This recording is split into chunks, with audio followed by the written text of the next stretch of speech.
This is an abomination. We must. Assalamualaikum warahmatullahi wabarakatuh. Pada malam yang pekat dan berangin ini, saya akan membawa Anda ke sebuah wilayah di pedalaman Jawa yang beberapa waktu lalu diguncang oleh teror yang melampaui nalar manusia. Sebuah desa makmur yang mendadak berubah menjadi sunyi mencekam, seolah-olah maut sedang mengintai di setiap sudut jalanannya. Semua bermula dari ambisi seorang pria yang nekat melakukan perjanjian di sebuah sendang keramat demi mendapatkan pendamping hidup. Namun, kecantikan yang ia bawa pulang ternyata hanyalah selubung bagi entitas kuno yang haus akan nyawa. Tangisan menyayat hati di tengah malam, bau bangkai yang menyengat, dan teror wanita melayang di atas atap warga kini menjadi kenyataan pahit. Sebelum kita masuk ke dalam gelapnya cerita ini, mari kita tundukkan kepala sejenak, berdoa memohon perlindungan kepada Sang Pencipta agar kita dijauhkan dari mara bahaya gaib. Jika kalian menyukai cerita seperti ini, pastikan sudah klik like dan subscribe sebagai bentuk dukungan kalian.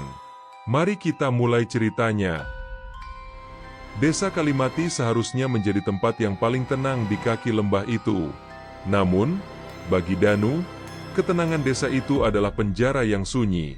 Sebagai seorang pandai besi, hari-harinya dihabiskan di dalam bengkel kayu yang panas, berhadapan dengan bara api yang menjilat-jilat dan dentuman palu yang menghantam besi mentah.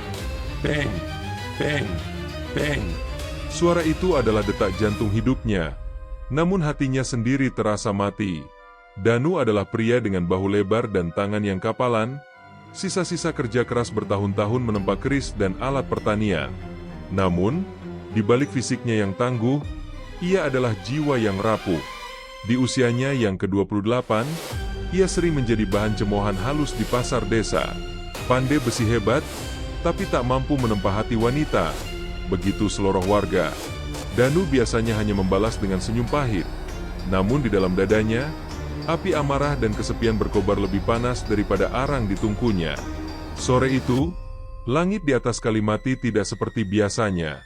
Matahari terbenam dengan warna merah tembaga yang tampak seperti luka yang menganga di cakrawala. Angin lembah bertiup membawa aroma tanah basah dan sisa-sisa pembakaran hutan di kejauhan. Danu berdiri di depan bengkelnya, menyeka keringat di dahi dengan kain kusam. Di tangannya, ia memegang sebuah bungkusan kain mori yang berisi sesaji, kembang setaman yang mulai layu, kemenyan madu, dan seekor ayam cemani yang sayapnya terikat kuat. "Cukup sudah," bisik Danu pada dirinya sendiri. Suaranya serak, tenggelam dalam deru angin. Ia mulai melangkah meninggalkan batas pemukiman. Tujuannya hanya satu, hutan larangan. Di jantung hutan itu terdapat sebuah tempat yang namanya hanya berani dibisikkan oleh para tetua saat malam tiba, sendang pengantin. Sebuah mata air yang konon menjadi tempat pemandian para putri gaib, namun juga menjadi gerbang bagi mereka yang ingin menukar jiwa dengan keinginan duniawi. Langkah kaki Danu yang mengenakan sepatu bot kulit tua menapak berat di atas dedaunan kering. Rasa.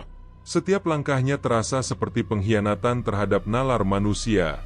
Semakin jauh ia masuk, pepohonan jati yang menjulang tinggi seolah-olah merapat, menghalangi cahaya senja yang tersisa. Kabut tipis mulai merayap di permukaan tanah, membelit pergelangan kakinya seperti jari-jari hantu yang dingin. Di sebuah persimpangan jalan setapak yang ditumbuhi akar gantung menjuntai, sesosok bayangan muncul dari balik pohon beringin. Danu tersentak, tangannya refleks meraba pisau kecil di pinggangnya. Namun, itu hanyalah Mbah Kromo. Lelaki sepuh itu berdiri mematung dengan punggung membungkuk. Matanya yang lamur menatap Danu dengan kesedihan yang mendalam. "Danu, jangan teruskan langkahmu," enduk. Suara Mbah Kromo bergetar, seperti gesekan dahan kering. "Apa yang kau cari di sendang itu bukan untuk manusia. Alam punya cara sendiri untuk memberi, dan cara mereka seringkali sangat mahal harganya." Danu berhenti. Namun ia tidak mundur. Ia menatap Mbah Kromo dengan mata yang berkilat penuh ambisi. "Mbah, saya sudah lelah hidup seperti ini, menempa besi untuk orang lain, sementara rumah saya sendiri sedingin kuburan. Saya hanya ingin apa yang menjadi hak saya, seorang pendamping, seorang istri. Cinta tidak dicari di mata air setan, Danu." Mbah Kromo memperingatkan. Suaranya sedikit meninggi. "Kembalilah. sebelum kabut benar-benar menutup jalan pulangmu." Danu tidak menjawab. Ia hanya mengangguk singkat sebagai tanda hormat yang hambar, lalu melangkah melewati sang sesepuh. Mbah Kromo hanya bisa menghela napas, menatap punggung Danu yang perlahan ditelan kegelapan hutan. Mbah Kromo tahu, sekali seseorang mencium aroma kemenyan di sendang pengantin, jalan pulang ke arah Tuhan akan terasa sangat jauh. Semakin dalam Danu masuk, suasana hutan berubah secara drastis. Suara burung hutan yang biasanya riuh mendadak senyap. Angin pun berhenti berdesir. Kesunyian di sini terasa padat, seolah-olah udara itu sendiri memiliki berat yang menekan dada. Bau wangi melati yang sangat menyengat tiba-tiba menyerang indera penciumannya. Namun anehnya, bau itu bercampur dengan aroma busuk yang samar, seperti bangkai tikus yang tersembunyi di balik semak. Akhirnya, ia sampai di sebuah celah bebatuan besar yang dialiri air jernih. Itulah sendang pengantin. Airnya tampak hitam pekat di bawah naungan pohon-pohon raksasa, tenang tanpa riak, seperti cermin yang menunggu untuk pecah.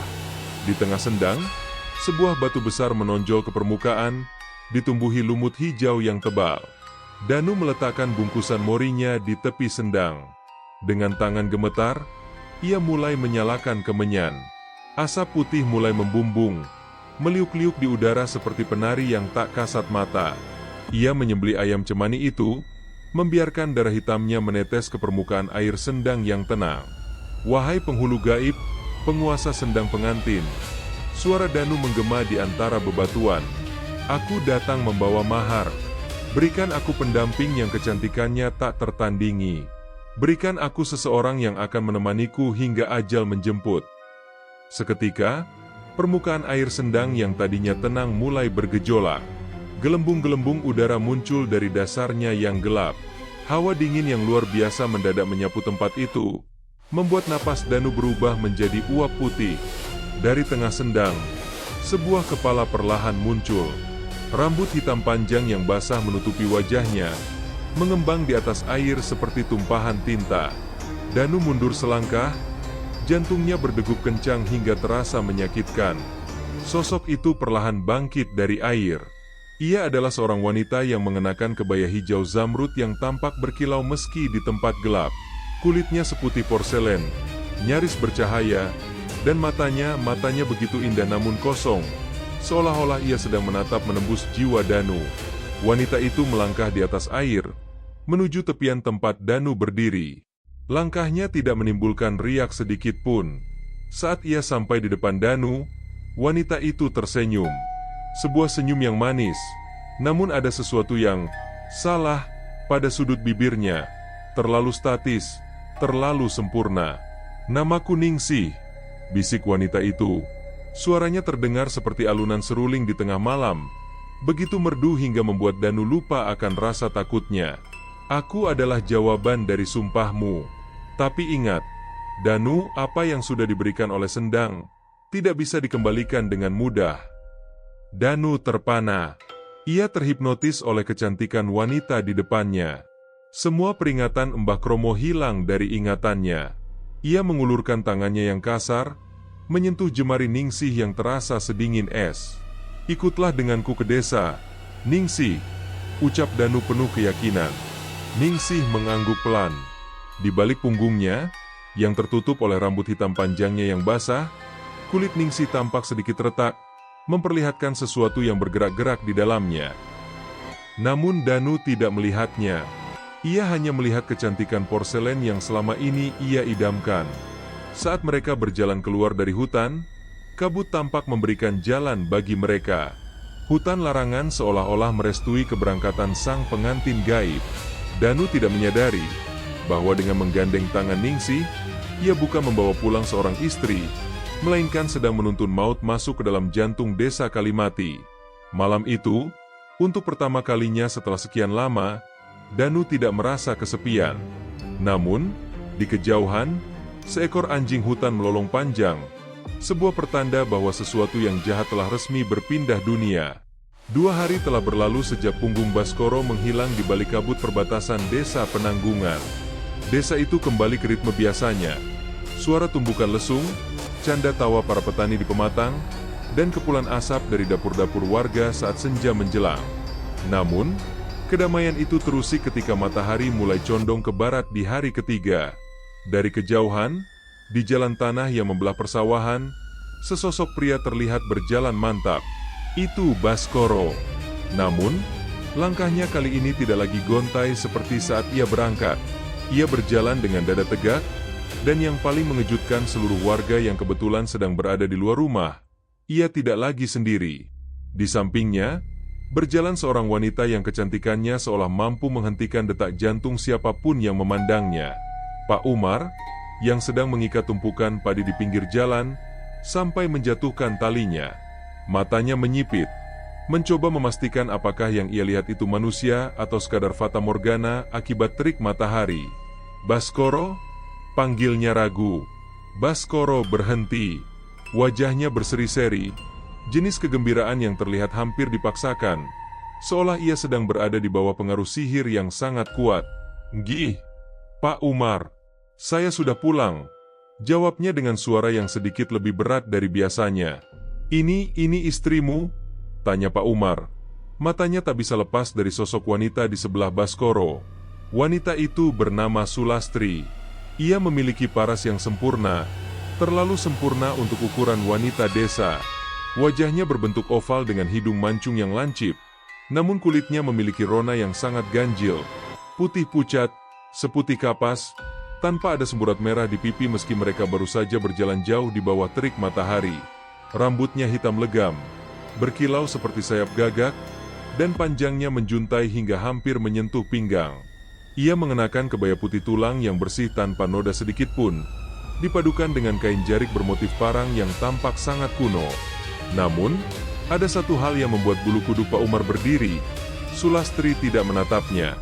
Wanita itu hanya menunduk, matanya tersembunyi di balik helai rambutnya, dan ia berdiri sangat tegak, seolah-olah tulang punggungnya tidak bisa menekuk. "Iya, Pak, ini Sulastri. Kami sudah menikah di rumah Paman kemarin," Baskoro menjelaskan dengan bangga. Pak Umar mencoba bersikap ramah. "Selamat datang di desa Penanggungan, Enduk. Semoga betah di sini." Sulastri tidak menjawab dengan kata-kata. Ia hanya mengangkat kepalanya sedikit, memberikan senyum tipis yang tidak mencapai matanya. Senyum itu terasa dingin, seperti embusan angin dari dalam liang lahat. Saat matanya sekilas bertemu dengan mata Pak Umar, sang petani sepuh itu merasakan sensasi aneh, seperti ada ribuan jarum es yang menusuk kulitnya. "Mari, Pak, saya bawa masuk dulu ke rumah," pamit Baskoro. Keduanya melanjutkan perjalanan menuju ujung desa. Sepanjang jalan, warga keluar dari rumah mereka. Ada bisik-bisik yang merayap di antara tembok-tembok kayu. Para wanita desa saling pandang, merasa iri sekaligus takut dengan kecantikan Sulastri yang tidak lazim. Tak satu pun dari warga yang berani menyapa lebih jauh. Ada aura berat yang menyertai setiap langkah wanita itu, seolah-olah ia membawa beban kegelapan yang tak kasat mata. Mereka tiba di rumah Baskoro yang terletak tepat di bibir gumuk bambu. Rumah itu tampak semakin sunyi sejak ditinggal 2 hari. Begitu Sulastri melangkahi pintu masuk, seekor kucing milik tetangga yang biasanya tidur di teras Baskoro tiba-tiba melompat, mengeong histeris dengan bulu kuduk berdiri, lalu lari tunggang langgang menuju hutan seolah-olah melihat monster yang paling mengerikan. Baskoro tidak peduli. Ia membimbing Sulastri masuk ke dalam rumah yang temaram. "Ini rumah kita, Las. Sederhana, tapi kamu tidak akan kedinginan di sini," ucap Baskoro lembut. Sulastri berdiri di tengah ruang tamu yang hanya diterangi satu lampu minyak. Ia memutar tubuhnya perlahan, mengamati setiap sudut ruangan. Matanya yang hitam pekat seolah bisa melihat menembus kegelapan. Ia berjalan menuju jendela yang menghadap langsung ke arah hutan bambu. Di sana, ia berhenti. Rosak. Rumpun bambu di luar sana bergoyang hebat meski saat itu tidak ada angin. Suara gesekan batangnya terdengar seperti tawa yang diredam. Sulastri menarik napas dalam-dalam, menghirup aroma tanah dan kayu lapuk. Lalu untuk pertama kalinya, ia berbisik. Suaranya sangat pelan, namun terdengar seperti logam yang bergesekan dengan batu. "Aku pulang." Baskoro yang berada di dapur tidak mendengar bisikan itu. Ia sedang sibuk menyalakan kompor, merasa sangat bahagia. Ia merasa hidupnya kini lengkap. Ia tidak menyadari bahwa di belakangnya, Sulastri masih berdiri mematung di depan jendela. Bayangan Sulastri yang jatuh di lantai kayu tampak memanjang dan meliuk-liuk, jauh lebih panjang dari ukuran tubuh aslinya. Malam itu, desa Penanggungan mulai berubah. Udara yang biasanya sejuk mendadak menjadi dingin yang menggigit. Jenis dingin yang membuat sendi-sendi terasa linu. Bau harum bunga melati yang bercampur dengan aroma busuk bangkai sesekali tercium oleh warga yang tinggal di dekat rumah Baskoro. Di dalam rumahnya, Baskoro tertidur pulas dengan senyum di bibirnya. Ia tidak tahu bahwa di sampingnya, Sulastri tidak memejamkan mata sama sekali. Wanita itu berbaring dengan mata terbuka lebar, menatap langit-langit kamar. Dan setiap kali ada suara angin yang menerjang dinding kayu, tubuh Sulastri seolah bergetar pelan, seakan-akan ia sedang berkomunikasi dengan sesuatu yang menunggu di dalam kegelapan gumuk bambu. Kehadiran Sulastri bukan sekadar membawa pendamping bagi Baskoro, melainkan membawa pintu masuk bagi entitas yang telah lama mendambakan darah dan ketakutan di desa Penanggungan. Tamu cantik itu telah tiba, dan ia tidak punya rencana untuk pergi dalam waktu dekat. Malam itu, desa Penanggungan seolah ditelan oleh kegelapan yang lebih pekat dari biasanya. Bulan sabit yang menggantung di langit tertutup oleh gumpalan awan hitam yang bergerak lambat, menyisakan cahaya remang yang nyaris tak mampu menembus rimbunnya pepohonan. Udara terasa statis, tidak ada angin yang berembus, namun hawa dinginnya meresap hingga ke sumsum tulang. Di pos ronda yang terletak di tengah desa, Arman, 22 tahun, sedang menguap lebar. Ia baru saja menyelesaikan putaran rondanya bersama dua warga lainnya. Sebagai pemuda paling bugar, Arman seringkali mendapat tugas melewati rute paling ujung. Rute yang melewati deretan rumah terakhir sebelum menyentuh batas hutan. "Men, sudah hampir jam 11. Kamu pulang duluan saja, biar sisanya kami yang jaga," ucap salah satu warga sambil menyesap kopi hitamnya. Arman mengangguk. "Gi, Pak, saya pamit duluan. Besok pagi harus bantu bapak di sawah." Arman meraih sarungnya, melilitkannya di leher untuk menghalau dingin, lalu mulai melangkah.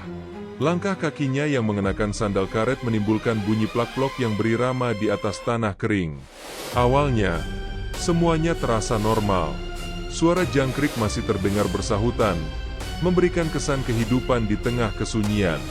Namun, saat langkahnya mulai mendekati area gumuk bambu, tepat di depan rumah Baskoro yang gelap gulita, suara jangkrik itu mendadak senyap. Benar-benar senyap. Seolah-olah alam semesta sedang menahan napas karena takut pada sesuatu yang sedang mengintai. Arman memperlambat langkahnya. Perasaannya mulai tidak enak. Ia teringat cerita Pak Umar tadi siang tentang istri baru Baskoro yang cantik namun pucat pasi. Mata Arman menyapu rumah Baskoro. Tidak ada cahaya lampu minyak sedikit pun dari dalam. Rumah itu tampak mati, menyatu dengan kegelapan hutan bambu di belakangnya. Rosa. Tiba-tiba, suara gesekan daun bambu terdengar. Anehnya, dedaunan di pohon lain tetap diam. Hanya satu rumpun bambu besar yang berada tepat di pinggir jalan yang bergoyang hebat. Arman berhenti. Ia mengarahkan senter kunonya yang cahayanya mulai meredup ke arah sumber suara. Lingkaran cahaya senter itu menyapu batang-batang bambu yang menjulang tinggi, hingga akhirnya berhenti pada sesosok siluet di bawah naungan pohon bambu yang paling rimbun. Ada seorang wanita di sana. Ia berdiri membelakangi jalan, menghadap ke arah kegelapan hutan. Rambutnya yang hitam legam dan sangat panjang menjuntai hingga hampir menyentuh tanah, menutupi punggungnya yang dibalut kebaya putih. Mbak Sulastri?" tanya Arman dengan suara bergetar. Ia mengira itu adalah istri Baskoro yang mungkin sedang berjalan mengigau atau mencari sesuatu di tengah malam. Sosok itu diam, tidak bergerak sedikit pun. "Mbak, sedang apa malam-malam di sini? Bahaya, Mbak. Banyak ular kalau di kebun bambu jam segini," lanjut Arman, mencoba memberanikan diri. Ia melangkah maju 2 langkah. Rasa penasarannya mengalahkan rasa takutnya. Perlahan, sangat perlahan, sosok itu mulai memutar tubuhnya. Gerakannya patah-patah, seperti sendi yang sudah lama tidak digerakkan. Saat tubuhnya sudah menghadap ke arah Arman, Senter di tangan pemuda itu bergetar hebat. Cahaya senter itu jatuh tepat di wajah wanita tersebut.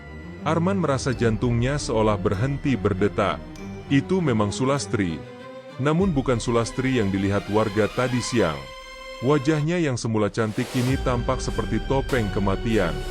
Kulitnya tidak lagi pucat, melainkan putih keabu-abuan seperti kulit mayat yang sudah lama terendam air.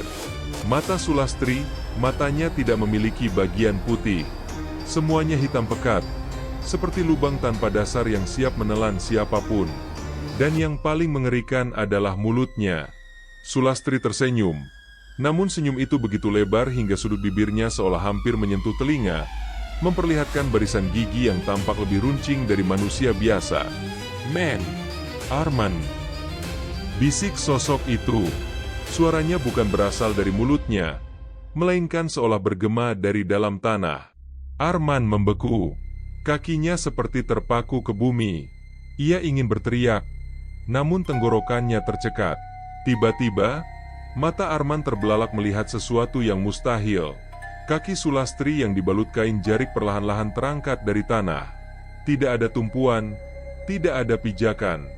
Ia melayang naik, 1 jengkal, 2 jengkal, hingga ia sejajar dengan wajah Arman. "Hi. Suara tawa kecil yang melengking keluar dari celah bibirnya yang hitam.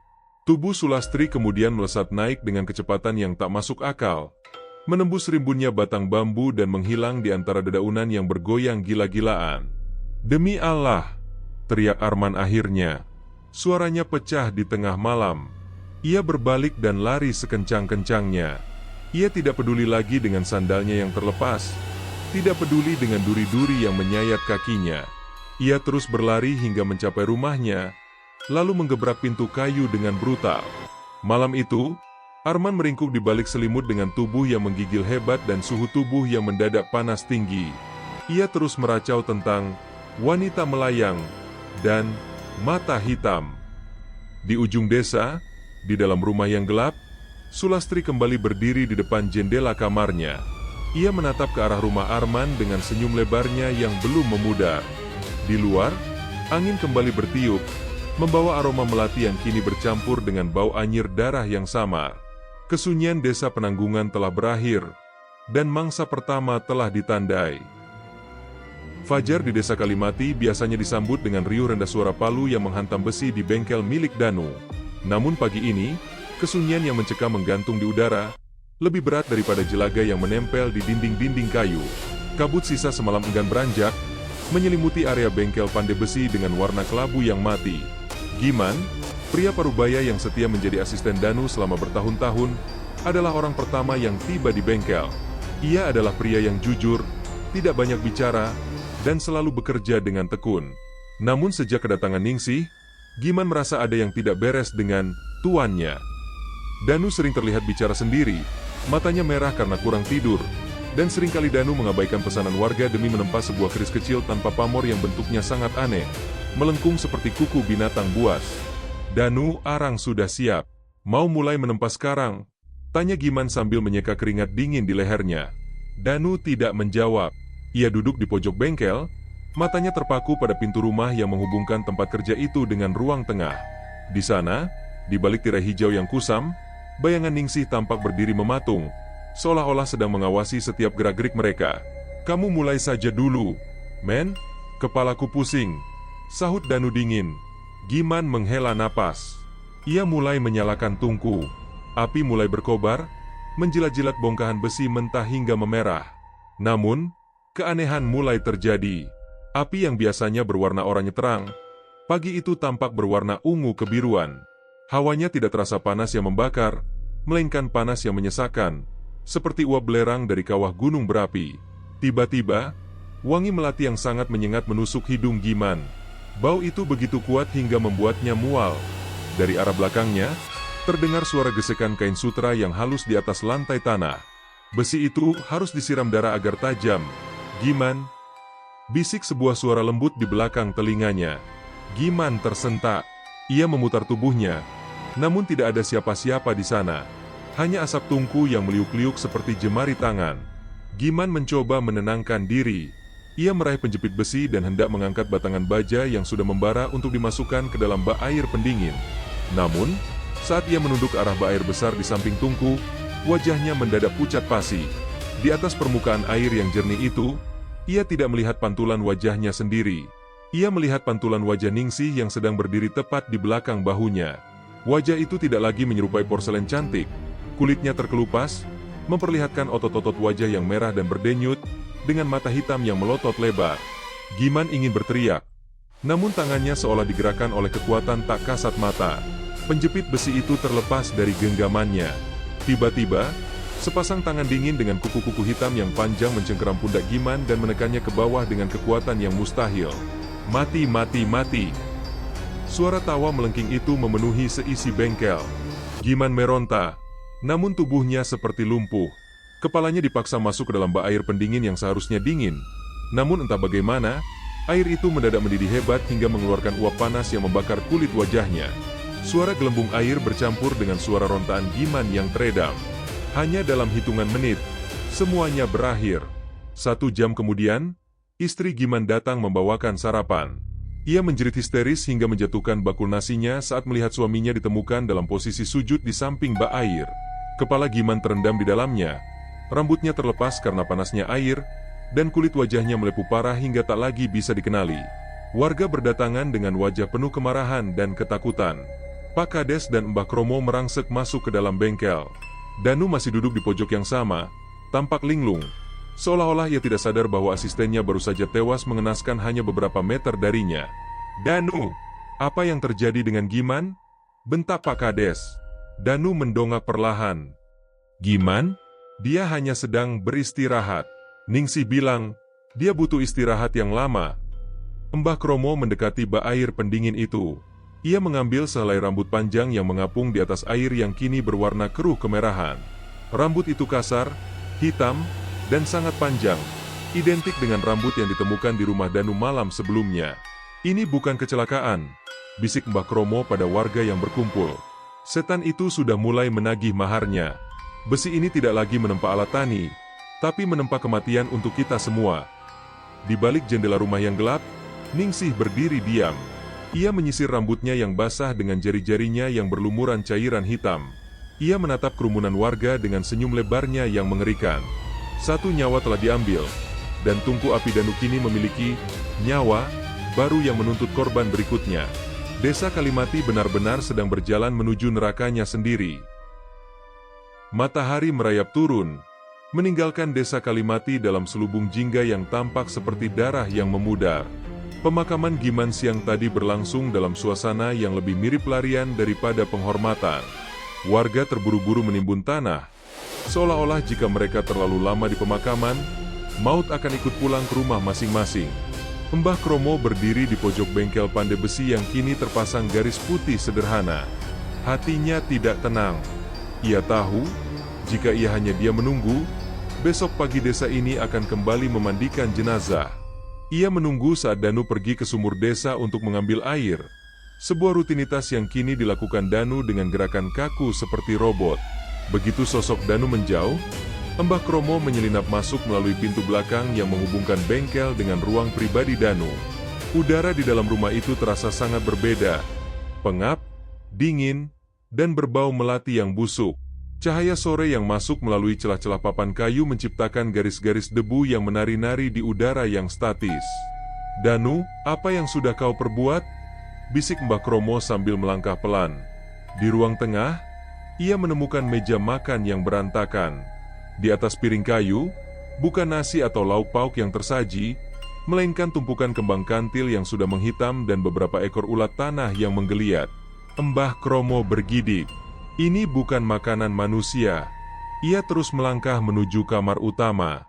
Pintu kamar itu sedikit terbuka. Dengan tangan gemetar, ia mendorong daun pintunya. Suara derit kayu terdengar seperti rintihan kesakitan. Di dalam kamar itu, sebuah cermin besar setinggi manusia berdiri di pojok ruangan. Cermin itu adalah harta paling berharga milik mendiang Ibu Danu. Namun kini, cermin itu tampak mengerikan. Permukaannya retak seribu, menjalar dari tengah ke segala arah seperti jaring laba-laba raksasa. Mbah Kromo mendekat. Ia melihat pantulan dirinya sendiri di dalam kaca yang retak itu. Wajahnya terbagi menjadi puluhan potongan yang tidak simetris. Tiba-tiba, ia mendengar suara nafas yang berat dari arah tempat tidur. Danu sedang tertidur lelap di sana. Namun, saat Mbah Kromo melirik ke samping Danu melalui cermin, jantungnya seolah berhenti berdetak. Di dalam pantulan cermin yang retak itu, Danu tidak tidur sendirian.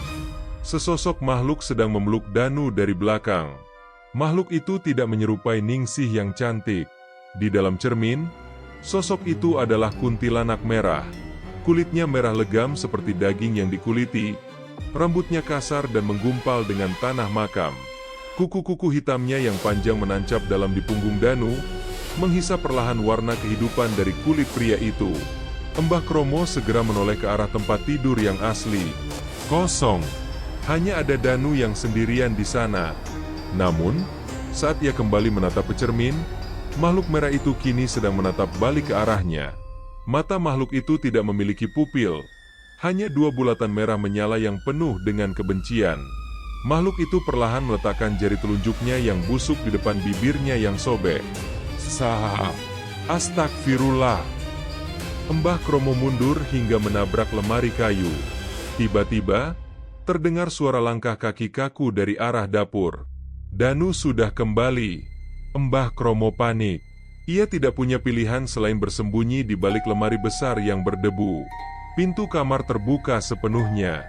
Danu masuk, diikuti oleh Ningsih dalam wujud manusianya yang cantik jelita. Ningsih berjalan mendekati cermin itu. Ia mengusap permukaan kaca yang retak dengan lembut. Dan seketika itu juga, suara jeritan halus terdengar dari balik kaca. Sayang, lihatlah.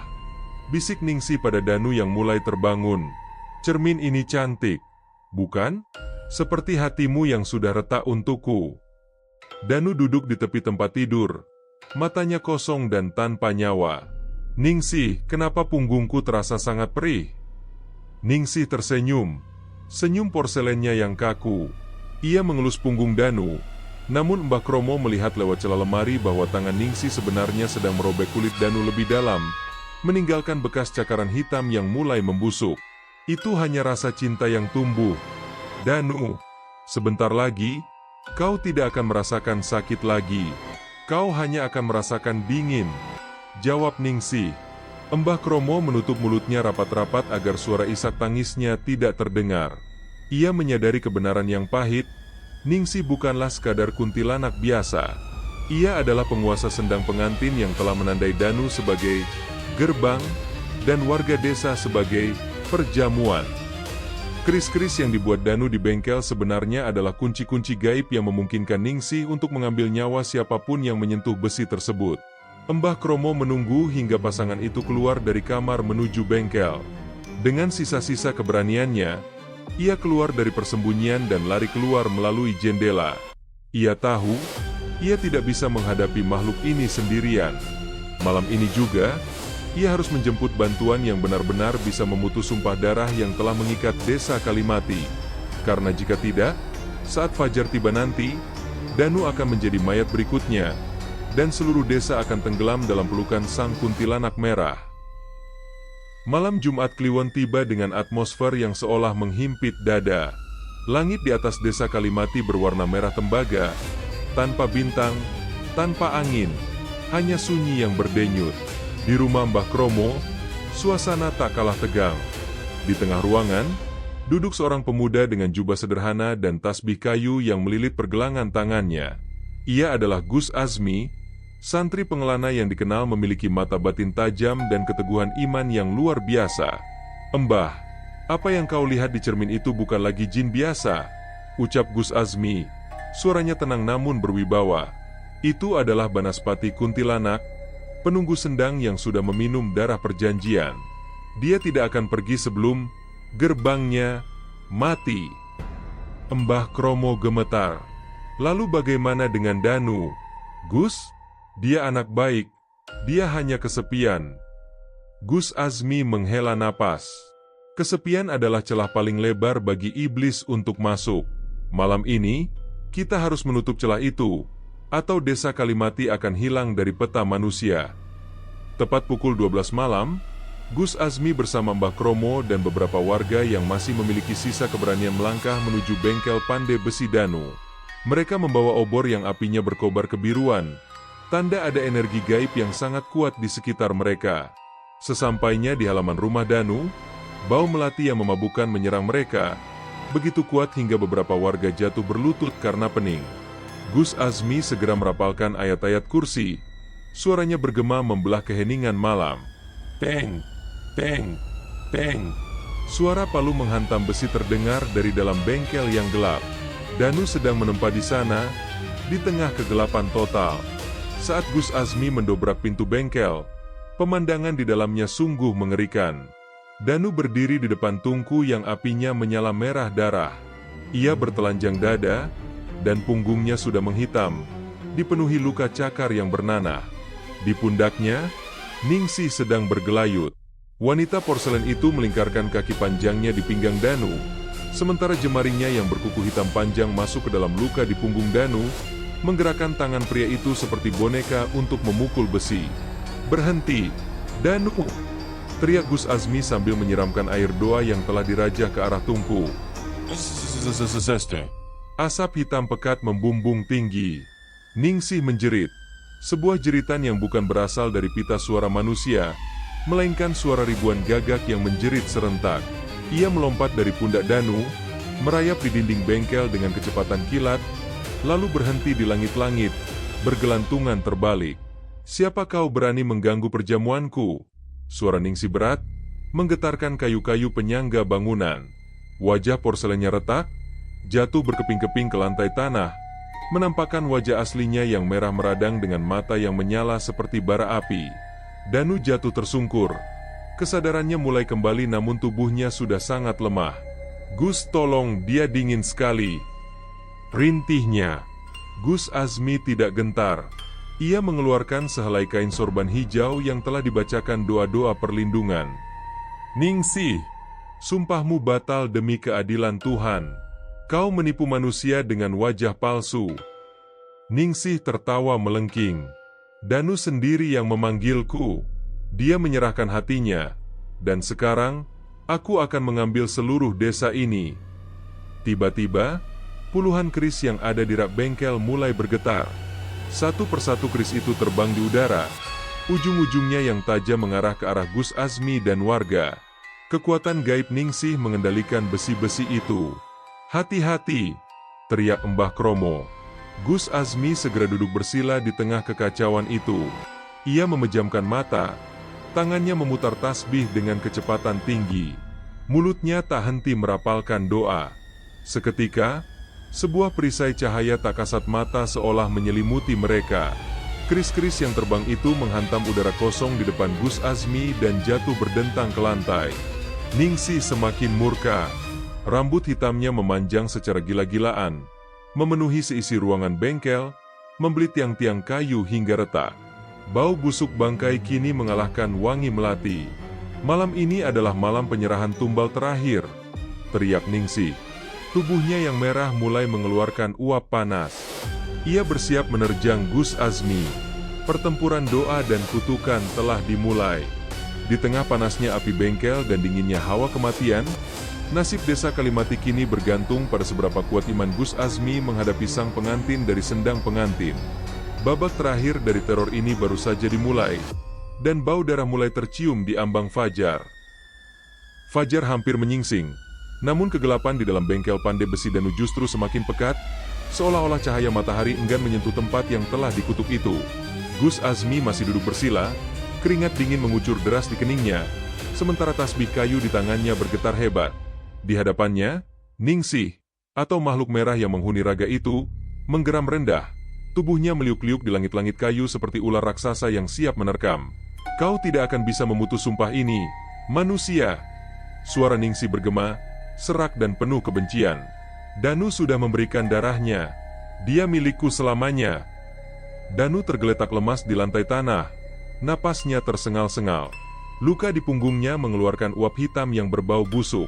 Mata pria itu mulai memutih, tanda bahwa jiwanya sudah berada di ambang batas antara dunia ini dan alam gaib. "Mbah Kromo, pegangi Danu.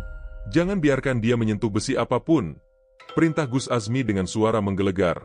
Mbah Kromo dan beberapa warga merangsek maju, memegangi tubuh Danu yang mendadak mengejang hebat. Tiba-tiba, Ningsih melompat turun dari atap. Ia tidak lagi tampak seperti wanita. Tubuhnya memanjang, kulit merahnya mengelupas memperlihatkan otot yang berdenyut, dan rambutnya yang kasar membelit apa saja di sekitarnya. Gus Azmi segera berdiri. Ia mengeluarkan sebuah botol kecil berisi air zam-zam yang telah dicampur dengan serbuk kayu gaharu yang dirajah. Dengan izin Sang Pencipta, kembalilah kau ke dasar sendang yang paling dalam. Sumpahmu batal karena tipu daya. Gus Azmi menyiramkan air itu ke arah sosok merah tersebut. Seketika, jeritan memekakan telinga meledak di dalam ruangan.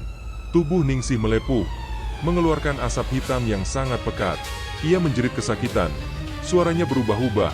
Kadang suara wanita cantik yang merayu, kadang suara nenek tua yang merintih, hingga suara monster yang menggeram. Danu, tolong aku, suamiku. Ningsih mencoba merayu untuk terakhir kalinya dengan sisa wajah porselennya yang hancur. Danu sempat membuka matanya yang putih. Ningsih, Bisiknya lemah. Jangan dengarkan. Danu, itu bukan istrimu. Bentak Mbah Kromo sambil memeluk erat pemuda itu. Gus Azmi kemudian meraih keris tanpa pamor yang baru saja ditempa Danu, keris yang menjadi pengikat sumpah mereka. Ia meletakkan keris itu di atas lantai, lalu menghantamnya dengan batu asahan besar sambil membacakan ayat pemutus sihir. Prak! Besi hitam itu patah menjadi dua. Bersamaan dengan patahnya keris itu, tubuh Ningsih meledak menjadi ribuan helai rambut kasar dan tumpukan kain hijau zamrud yang mendadak lapuk dan berulat. Sosok kuntilanak merah itu melesat keluar melalui celah atap, terbang menuju arah sendang pengantin dengan raungan panjang yang perlahan menghilang di telan rimbunnya hutan larangan. Seketika, hawa dingin yang mencekam sirna. Bau melati yang memuakkan berganti dengan aroma tanah basah yang segar. Cahaya fajar pertama mulai masuk melalui celah-celah dinding bengkel, menyinari debu-debu yang beterbangan. Warga terdiam. Mereka melihat Danu yang kini terbaring tak berdaya. Luka di punggungnya tidak lagi mengeluarkan asap hitam, namun luka itu meninggalkan bekas parut permanen yang menyerupai cakaran tangan wanita. Gus Azmi mendekati Danu, memeriksa denyut nadinya. Dia selamat tapi... Gus Azmi terdiam sejenak. Saat Danu membuka matanya, warga tersentak. Kedua mata Danu tidak lagi memiliki warna hitam atau coklat. Semuanya berwarna putih susu, seolah-olah ada selaput kabut yang menutupinya. Danu telah buta. Itulah harga yang harus dibayar karena ia telah menggunakan matanya untuk memuja kecantikan yang berasal dari alam iblis. Ningsih? Di mana Ningsih? Tanya Danu sambil meraba-raba udara kosong di depannya. Suaranya terdengar hampa, seperti jiwanya telah ikut terbawa pergi. Mbah Kromo memegang tangan Danu yang kasar. Dia sudah pergi, Bas. Dia sudah kembali ke tempat asalnya. Sekarang, kau harus belajar hidup di dalam gelap. Beberapa minggu berlalu, desa Kalimati kembali tenang. Namun ketenangan itu adalah ketenangan yang luka. Bengkel pandai besi Danu tidak pernah lagi beroperasi. Danu kini menghabiskan hari-harinya duduk di teras rumahnya yang sepi, menatap kosong ke arah hutan larangan dengan matanya yang putih. Warga sering mendengar Danu berbicara sendiri di tengah malam, seolah-olah ia sedang berbincang dengan seseorang yang duduk di sampingnya. Namun, setiap kali warga lewat, mereka hanya melihat Danu sendirian, ditemani oleh aroma wangi melati yang sesekali masih lewat di bawah angin malam. Kisah tentang pengantin dari sendang pengantin pun menjadi legenda hitam di desa Kalimati. Sebuah pengingat bagi setiap pemuda yang kesepian, bahwa di balik indahnya paras porselen dan wanginya melati di tengah hutan, mungkin ada maut yang sedang tersenyum, menunggu janji yang takkan pernah bisa dibayar lunas oleh nyawa manusia. Assalamualaikum warahmatullahi wabarakatuh. Demikianlah akhir dari kisah misteri janda hutan larangan. Sebuah perjalanan tentang ambisi, kesepian, dan konsekuensi mengerikan dari perjanjian gelap. Terima kasih telah menyimak hingga bab terakhir. Semoga kita selalu berada dalam lindungan Tuhan dan dijauhkan dari segala bentuk gangguan makhluk halus. Sampai jumpa di kisah mistis selanjutnya.